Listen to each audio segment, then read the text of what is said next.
Hello everyone. आज हम discuss करने जा रहे हैं हिंदी व्याकरण का नया टॉपिक जिसका नाम है अलंकार। क्या होते हैं अलंकार? अलंकार का मतलब होता है आभूषण या गहने। सुंदर वस्त्रों और आभूषण से मानव शरीर की शोभा बढ़ती है। पहनते हैं ना गहने और अच्छे अच्छे वस्त्र, नए नए कपड़े सुंदर दिखने के लिए। उसी प्रकार कविता को सजाने संवारने के लिए भी अनेक प्रकार के अलंकारों का प्रयोग किया जाता है। अलंकार शब्द और अर्थ के द्वारा कविता को आकर्षक बना देते हैं। कविता को आकर्षक बना दो प्रकार से सकते हैं, शब्दों के प्रयोग द्वारा और अर्थ सौंदर्य के द्वारा।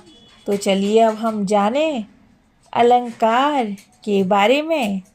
तो चलो फिर, अलंकार होते हैं दो प्रकार के, मुख्य दो प्रकार हैं, शब्द अलंकार और अर्थ अलंकार। अब शब्द अलंकार और अर्थ अलंकार में क्या अंतर है? शब्द अलंकार शब्द के प्रयोग द्वारा किसी कथन में चमत्कार, सौंदर्य तथा प्रभाव लाना ही शब्द अलंकार के अंदर आता है। और अब हम बात करेंगे अर्थ अलंकार के बारे में। अर्थ सौंदर्य द्वारा कथन को मार्मिक, प्रभावशाली और चमत्कारपूर्ण बनाना ही अर्थ अलंकार का काम होता है। तो चलो फिर, क्या आपको पता है कि शब्द अलंकार और अर्थ अलंकार के भी अनेक प्रकार होते हैं? कौन कौन से? शब्द अलंकार, शब्द अलंकार के अंदर आता है अनुप्रास अलंकार, यमक अलंकार और श्लेष अलंकार। अगर हम बात करें अर्थ अलंकार की, तो इसके अंदर आता है उपमा अलंकार, रूपक अलंकार, उत्प्रेक्षा अलंकार और अतिशयोक्ति अलंकार। अब जानेंगे हम इनके बारे में डिटेल में। तो पहले बात करेंगे हम शब्द अलंकार के प्रकारों के बारे में। इसके कितने प्रकार हैं बताओ? बिल्कुल, शब्द अलंकार 3 प्रकार के होते हैं। सबसे पहले हम जानेंगे अनुप्रास अलंकार के बारे में। क्या होता है अनुप्रास अलंकार? जहाँ स्वरों की भिन्नता होते हुए भी एक ही वर्ण की आवृत्ति होती है, वहाँ अनुप्रास अलंकार होता है। उदाहरण? तो चलो उदाहरण देखते हैं। चारू चंद्र की चंचल किरणें खेल रही थी जलथल में। इसके अंदर कौन सा अलंकार है? अनुप्रास अलंकार। क्यों? क्योंकि इसमें चा तथा ला की आवृत्ति हुई है। मतलब चा और ला शब्द कई बार आया है, इसलिए यह एक अनुप्रास अलंकार है। क्योंकि इसकी परिभाषा क्या कहती है? जहाँ स्वरों की भिन्नता होते हुए भी एक ही वर्ण की आवृत्ति होती है। मतलब एक ही वर्ण बार बार आता है, वही अनुप्रास अलंकार कहलाता है। और वर्ण क्या होते हैं, वर्णमाला क्या होती है, ये सब तो आप पहले ही वीडियो में सीख चुके हैं। अगर नहीं तो आप वीडियो जाकर देख सकते हैं। अब हम बात करेंगे यमक अलंकार की। क्या होता है यमक अलंकार? जहाँ एक ही शब्द एक से अधिक बार आए तथा भिन्न भिन्न अर्थ दे, वहाँ होता है यमक अलंकार। जैसे काली घटा का घमंड घटा।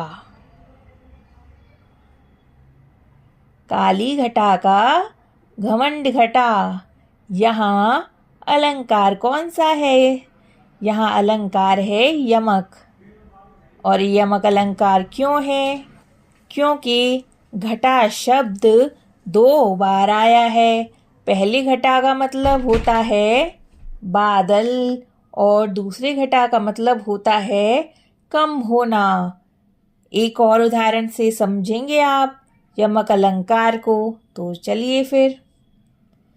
कनक कनक ते 100 गुनी, मादकता अधिकाय, या खाए बोराय नर, वा पाए बोराय। अब यहाँ देखो, कनक। कनक का एक मतलब तो होता है सोना और दूसरे कनक का मतलब होता है धतूरा। तो शब्द तो एक ही है, लेकिन इसके अर्थ अलग अलग हैं। इसीलिए यह कौन सा अलंकार है? यह यमक अलंकार है। अब हम जानेंगे श्लेष अलंकार के बारे में। श्लेष क्या होता है? श्लेष का मतलब कमेंट बॉक्स में लिखकर बताओ।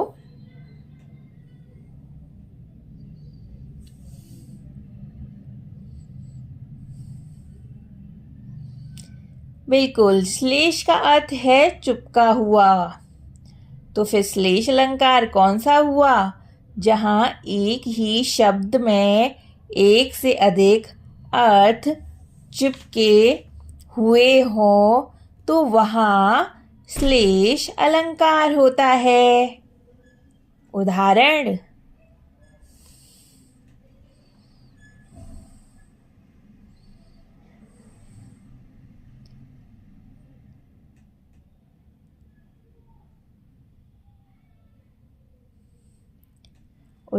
है मधुवन की छाती देखो, सूखी इसकी कितनी कलियां।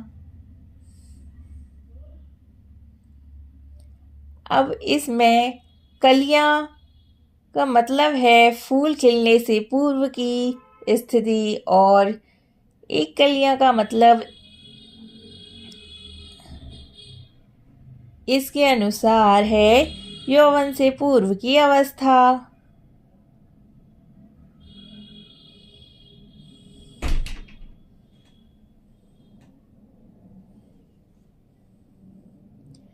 एक और उदाहरण से समझेंगे अब हम श्लेष अलंकार के बारे में। जैसे कि आप देख सकते हैं, मेरी भवबाधा हरो, राधा नागरी सोय, जातन की झाई परै, श्यामौ हरित दुति होय।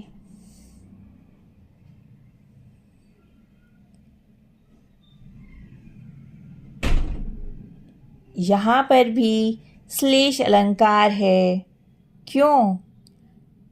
क्योंकि श्यामो का अर्थ इसमें है कृष्ण, हरित हर लेना या नष्ट कर लेना,